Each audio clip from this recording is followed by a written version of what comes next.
नमस्कार। प्रस्तुत है आज का चिंतन। हमारी व्यक्तिगत क्षमता सर्वथा नगण्य है। प्रायः जनसाधारण के समान ही उसे समझा जा सकता है। जो कुछ अतिरिक्त दिखता है या बन पड़ा है उसे विशुद्ध दैवी अनुग्रह समझा जाना चाहिए। वह सीधा, कम और मार्गदर्शन के माध्यम से अधिक आता रहा है, पर इससे कुछ अंतर नहीं आता। धन बैंक का है, भले ही वह नकदी के रूप में हो, चेक, ड्राफ्ट आदि के माध्यम से मिला हो। यह दैवी उपलब्धि किस प्रकार संभव हुई, इसका एक ही उत्तर है, पात्रता का अभिवर्धन। उसी का नाम जीवन साधना है। उपासना के साथ उसका अनन्य एवं घनिष्ठ संबंध है। बिजली धातु में दौड़ती है, लकड़ी में नहीं।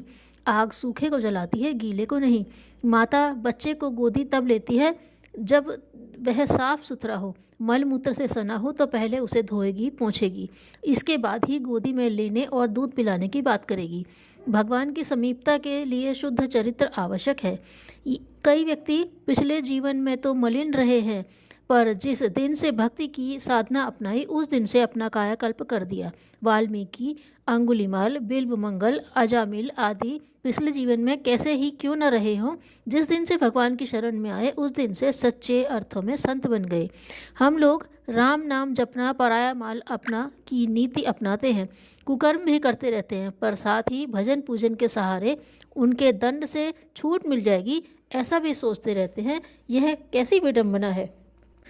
कपड़े को रंगने से पूर्व धोना पड़ता है, बीज बोने से पूर्व जमीन जोतनी पड़ती है। भगवान का अनुग्रह अर्जित करने के लिए भी शुद्ध जीवन की आवश्यकता है। साधक ही सच्चे अर्थों में उपासक हो सकता है। जिससे जीवन साधना नहीं बन पड़ी उसका चिंतन, चरित्र, आहार विहार, मस्तिष्क अवांछनीयताओं से भरा रहेगा। फलतः मन लगेगा ही नहीं। लिप्साएं और तृष्णाएं जिसके मन को हर घड़ी उद्विग्न किए रहती हैं, उससे न एकाग्रता सधेगी और न चित्त की तन्मयता आएगी। कर्मकांड की चिन्ह पूजा भर से कुछ बात बनती नहीं। भजन का भावनाओं से सीधा संबंध है। जहाँ भावनाएं होंगी वहाँ मनुष्य अपने गुण, कर्म, स्वभाव में सात्विकता का समावेश अवश्य करेगा। संभ्रांत मेहमान घर में आते हैं, कोई उत्सव होते हैं तो घर की सफाई पुताई करनी पड़ती है। जिस हृदय में भगवान को स्थान देना है उसे कषाय कल्मशों से स्वच्छ किया जाना चाहिए। इसके लिए आत्मनिरीक्षण, आत्म सुधार, आत्मनिर्माण और आत्म विकास की चारों ही दिशा धाराओं में बढ़ना आवश्यक है। इन तथ्यों को हमें भली प्रकार समझाया गया। सच्चे मन से उसे हृदयंगम भी किया गया। सोचा गया कि आखिर गर्हित जीवन बनता क्यों है। निष्कर्ष निकाला कि इन सभी के उद्गम केंद्र तीन हैं, लोभ, मोह और अहंकार। जिसमें इनकी जितनी ज़्यादा मात्रा होगी वह उतना ही अवगति की ओर घिसटता चला जाएगा। क्रियाएं वृत्तियों से उत्पन्न होती हैं। शरीर मन के द्वारा संचालित होता है। मन में जैसी उमंग उठती है शरीर वैसी ही गतिविधियां अपनाने लगता है।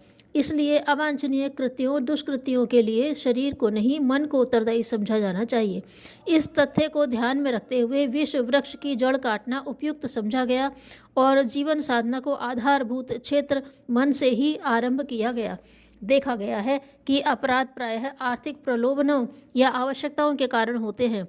इसलिए उनकी जड़ें काटने के लिए औसत भारतीय स्तर का जीवन यापन अपनाने का व्रत लिया गया। अपनी निज की कमाई कितनी ही क्यों न हो, भले ही वह ईमानदारी या परिश्रम की क्यों न हो, पर उसमें से अपने लिए, परिवार के लिए खर्च हिसाब से किया जाए, जिससे कि औसत भारतीय गुजारा करना संभव हो। यह सादा जीवन उच्च विचार का व्यावहारिक निर्धारण है। सिद्धांततः कई लोग इसे पसंद करते हैं और उसका समर्थन भी, पर जब अपने निज के जीवन में इसका प्रयोग करने का प्रश्न आता है तो उसे असंभव कहने लगते हैं। ऐसा निर्वाह व्रतशील होकर ही निभाया जा सकता है। साथ ही परिवार वालों को इसके लिए सिद्धांततः और व्यवहारतः तैयार करना पड़ता है। इस संदर्भ में सबसे बड़ी कठिनाई लोक प्रचलन की आती है। जब सभी लोग ईमानदारी, बेईमानी की कमाई से गुलछर्रे उड़ाते हैं तो हम लोग ही अपने ऊपर ऐसा अंकुश क्यों लगाएं? इस प्रश्न पर परिजनों और उनके पक्षधर रिश्तेदारों को सहमत करना बहुत कठिन पड़ता है। फिर भी यदि अपनी बात तर्क, तथ्य और प्रमाणों के सबूत देते हुए ठीक तरह प्रस्तुत की जा सके और अपने निज का मन दृढ़ हो तो फिर अपने समीपवर्ती लोगों पर कुछ भी असर न पड़े ऐसा नहीं हो सकता। आर्थिक अनाचारों की जड़ काटनी है तो यह कार्य इसी स्तर के लोक शिक्षण एवं प्रचलन से संभव होगा। उस विश्वास के साथ अपनी बात पर दृढ़ रहा गया। अखंड ज्योति। घिया मंडी मथुरा में अपना परिवार 5 सदस्यों का था। तब उसका औसत खर्च 200 रुपये मासिक बनाए रखा गया। मिलजुल कर मितव्ययतापूर्वक लोगों से भिन्न अपना अलग स्तर बना लेने के कारण यह सब मज़े में चलता रहा। यूँ आजीविका अधिक थी, पैतृक संपत्ति से पैसा आता था, पर उसका व्यय घर में अन्य संबंधी परिजनों के बच्चे बुलाकर उन्हें पढ़ाते रहने का नया दायित्व ओढ़कर पूरा किया जाता रहा। दुर्गुणों व्यसनों के पनपने लायक पैसा बचने ही नहीं दिया गया और जीवन साधना का एक महत्वपूर्ण पक्ष सरलतापूर्वक निपटा रहा। मोह परिवार को सजाने, सुसंपन्न बनाने, उत्तराधिकार में संपदा छोड़ मरने का होता है। लोग स्वयं विलासी जीवन जीते हैं और वैसी ही आदतें बच्चों को भी डालते हैं। फलतः अपव्यय का सिलसिला चल पड़ता है और अनैतिक कमाई के लिए अनाचारों के विषयों में सोचना और प्रयास करना होता है। दूसरों के पतन अनुभव से लाभ उठाया गया और उस चिंतन तथा प्रचलन का घर में प्रवेश नहीं होने दिया गया। इस प्रकार अपव्यय भी नहीं हुआ, दुर्गुण भी नहीं बढ़े, कुप्रचलन भी नहीं चला। सुसंस्कारी परिवार विकसित होता चला गया। तीसरा पक्ष अहंता का है। शेखीखोरी, बड़प्पन, ठाट बाट, सज धज, फैशन आदि में लोग ढेरों समय और धन खर्च करते हैं।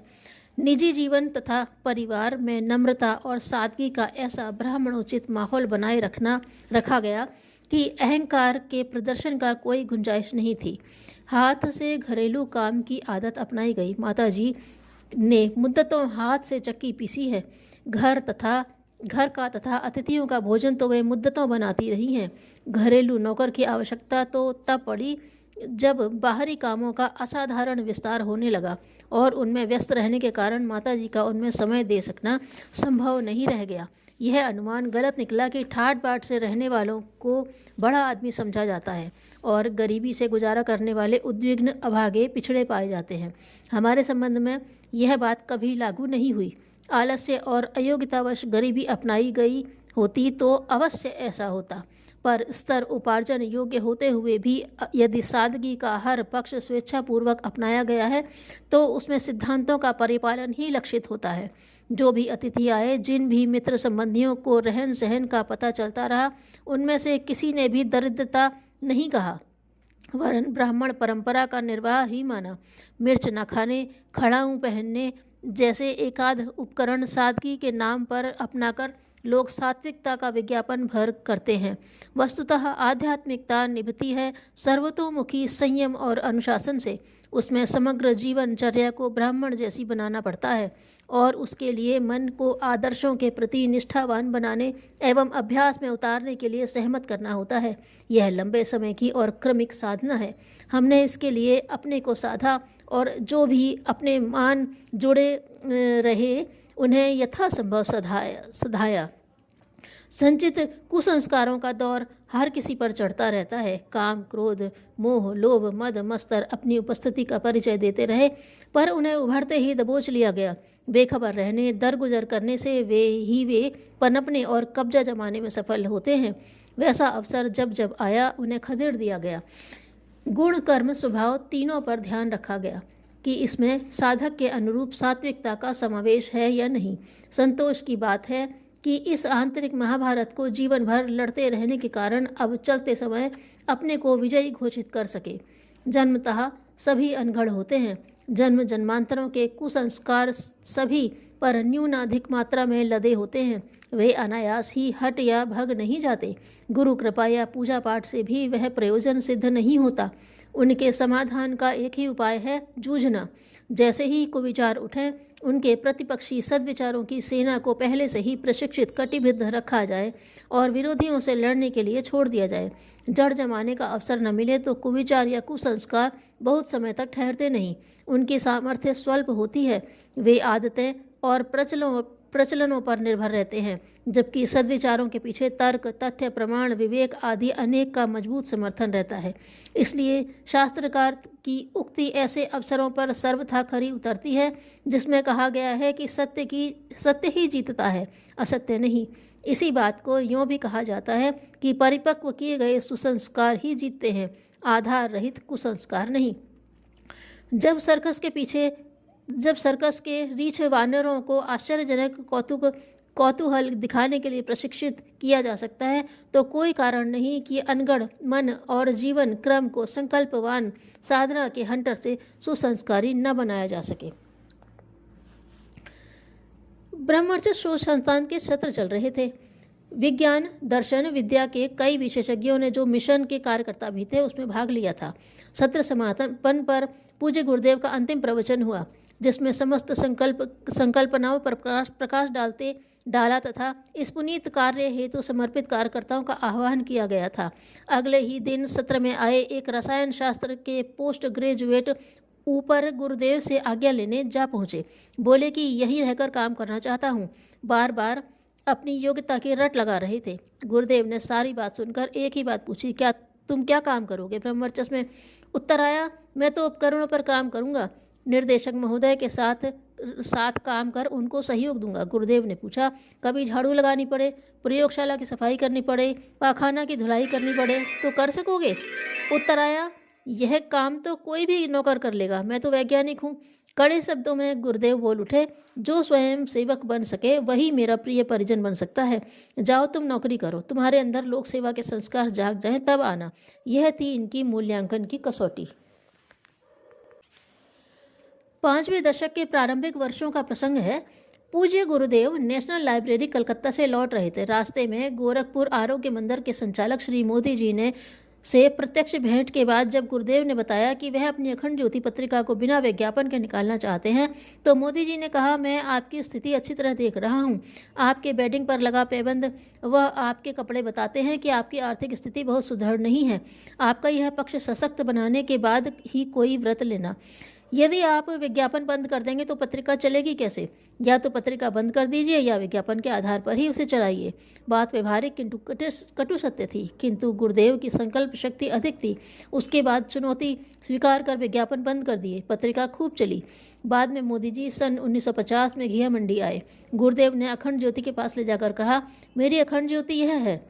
इस दिव्य प्रकाश ने ही वह मनोबल प्रदान किया है जो प्रकाशन का मूल प्राण है। धन्यवाद।